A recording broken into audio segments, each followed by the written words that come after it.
Bonjour Thomas Forêt. Bonjour. Vous êtes fondateur et PDG de Waller, le nouveau réseau social personnel et professionnel que vous qualifiez de 100% sécurisé. Expliquez-nous. Il est 100% sécurisé parce que nous avons créé en fait un nouveau modèle qui protège les gens. Tout simplement, sur Waller, vous pouvez créer vos propres réseaux sociaux privés. En fait, ce sont les réseaux sociaux qui sont privés. Waller, ça n'est pas un réseau social en tant que tel. On peut dire que c'est un méta-réseau social. C'est-à-dire c'est un réseau de réseaux. Vous créez autant de réseaux sociaux privés que vous le souhaitez. Par exemple, vous allez créer un réseau pour votre famille, un réseau pour vos amis, un autre réseau pour vos collègues ou pour votre entreprise. Et tous ces réseaux sont séparés les uns des autres, sont étanches les uns par rapport aux autres. Et c'est ça qui garantit la sécurité des échanges et la tranquillité des utilisateurs.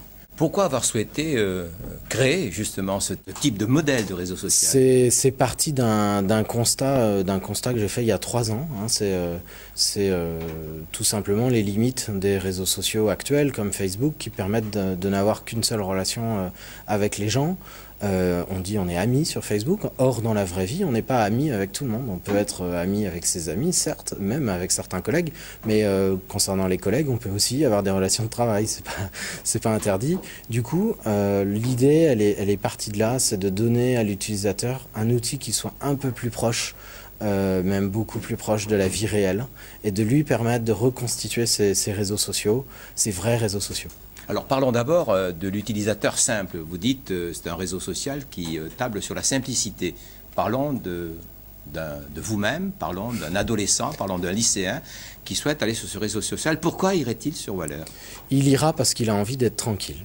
Tout simplement parce qu'il a envie, par exemple pour un lycéen, s'il est avec une bande d'amis, qu'ils ont envie de rigoler ensemble et de se raconter des choses en dehors du regard du monde, eh bien ils vont aller sur Waller, ils vont se créer une sphère et entre eux ils pourront rigoler et partager ce qu'ils veulent. C'est la même chose pour les familles, être à l'abri du monde, et puis c'est la même chose pour les entreprises, c'est la même chose pour toutes les communautés qui ont envie d'être enfin un petit peu en confiance sur Internet. Pourtant, les réseaux sociaux aujourd'hui, c'est la possibilité quand même de se faire connaître au monde. Et Bien sûr. Une entreprise a envie aussi de se faire connaître au monde. Et Absolument. je dirais que certains adolescents ont également envie de se faire connaître au monde. Absolument. Alors, est-ce que vous répondez aussi à cela? Pour l'instant, on ne répond pas à ça. On a pris le problème dans l'autre sens, c'est-à-dire que d'abord, on assure aux gens des places numériques de confiance et tranquilles. Et notre vision de Waller dans les années qui viennent, c'est évidemment d'élargir de plus en plus. Une fois que les gens auront des espaces de confiance, eh bien, on pourra créer un grand espace public, évidemment, qui permettra aux entreprises de se faire connaître, aux gens qui souhaitent avoir une communication publique de le faire. Mais aujourd'hui, tous les réseaux sociaux, en fait, sont publics. Donc forcément, on n'aurait rien apporté si on s'était concentré sur cette fonctionnalité, et surtout, on n'aurait pas répondu aux besoins des gens qui ont déjà ces outils. Et on veut répondre aux besoins des gens qui est en premier lieu de communiquer avec leurs proches, de communiquer avec les gens qu'ils connaissent. On le sait, les réseaux sociaux publics ont pour modèle économique l'utilisation soit de la publicité, soit quelquefois l'utilisation des données à des fins mercantiles, je dirais. Absolument. Alors quel est votre objectif, et quel est votre modèle économique? Alors déjà, avant de parler de modèle économique, notre conviction, notre engagement vis-à-vis de nos utilisateurs, c'est de ne jamais utiliser leurs données personnelles pour des fins marchandes, de ne jamais exploiter leurs données. Ils possèdent leurs données, ils en sont propriétaires. Ça, c'est fondamental. Alors après, une fois qu'on a dit ça, il a bien fallu inventer des modèles économiques qui permettent tout simplement de développer le projet, de faire vivre le réseau.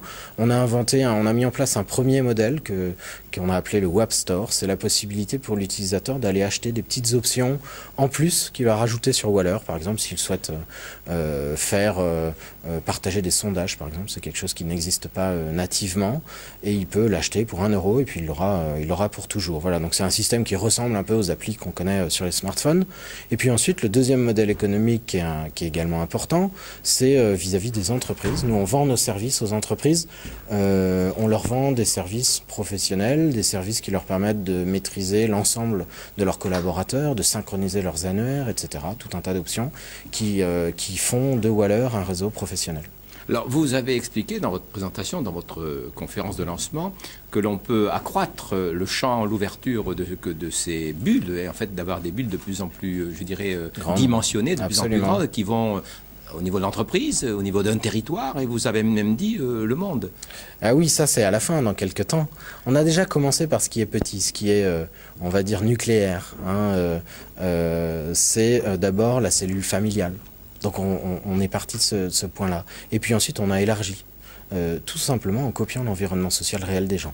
On élargit au monde associatif, au monde à sa ville, à son quartier, et puis on va pouvoir élargir par exemple à une région, puisqu'on a eu la chance d'être retenu par la Bretagne pour faire le réseau Brezec.net, qui est une région entière. L'ambition est quand même grande de recréer tous les organismes, tout le tissu réel, social, économique, culturel des personnes de Bretagne. Et puis on peut imaginer évidemment élargir encore plus, mais pas tout de suite. Quand le réseau aura beaucoup de monde, évidemment il y aura un aspect public, pouvoir publier des choses à l'ensemble du réseau. Alors je suis enseignant, je prends l'exemple d'un enseignant, je ne suis pas très ferré sur le numérique, j'hésite beaucoup à m'inscrire sur Facebook, même si mes élèves y sont. Oui. Est-ce que votre solution est une solution qui peut me convenir? Absolument. Et vous ne croyez pas si bien dire, parce qu'on a des projets, notamment avec des écoles, des collèges, dans lesquels on vient pour créer un collège numérique. Qu'est-ce que c'est? Eh bien, c'est une sphère par classe, c'est une sphère pour l'ensemble des professeurs, c'est une sphère pour gérer la relation parent-élève, et finalement, tout reste contrôlé pour l'école. Je prends l'exemple de la classe, eh bien, le professeur va pouvoir communiquer avec ses élèves, va pouvoir leur donner des devoirs, répondre à leurs questions, les uns vont pouvoir discuter avec les autres. En fait, c'est l'apprentissage du numérique en toute confiance, en toute sérénité. Et ce qu'apporte Waller par rapport aux autres réseaux sociaux qui sont publics, c'est la sérénité, la confiance, que ce soit dans le monde de l'enseignement, le monde complètement personnel ou le monde de l'entreprise. Mais dans les accords entre collectivités territoriales et ministère de l'Éducation nationale, de très nombreux établissements scolaires, dans des régions, dans des conseils généraux, dans des départements, donc dans des mairies, montent des espaces numériques de travail. En fait, vous êtes en concurrence avec des espaces numériques de travail. Ils peuvent le faire sur Waller s'ils le souhaitent.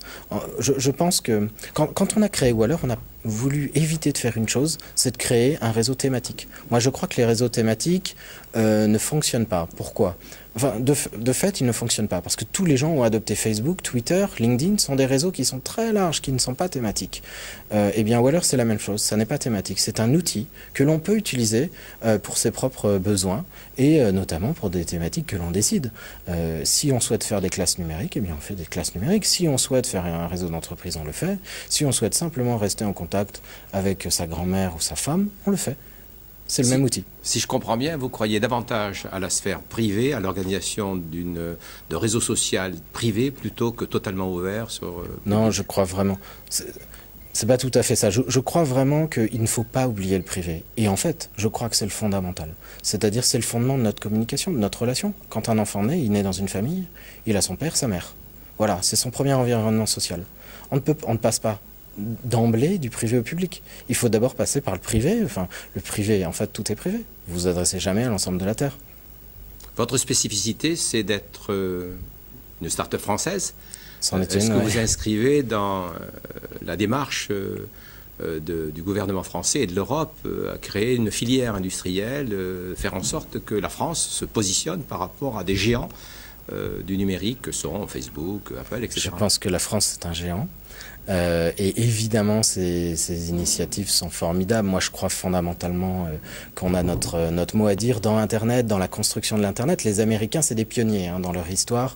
Ils ont conquis un territoire, ils ont ouvert des routes, ouvert des chemins de fer, et c'est ce qu'ils font encore sur Internet. C'est ce qu'ils ont fait sur Internet. Mais ça ne veut pas dire que le vieux continent n'a pas son mot à dire. Au contraire, c'est le continent des Lumières, de la pensée. Et je pense que notre rôle à jouer, il est maintenant. Le rôle des Français, des Européens, il est maintenant sur le web. C'est construire les choses avec les Américains, avec le monde entier, mais on est loin d'être petit. Merci beaucoup, Thomas Frey. Merci à vous.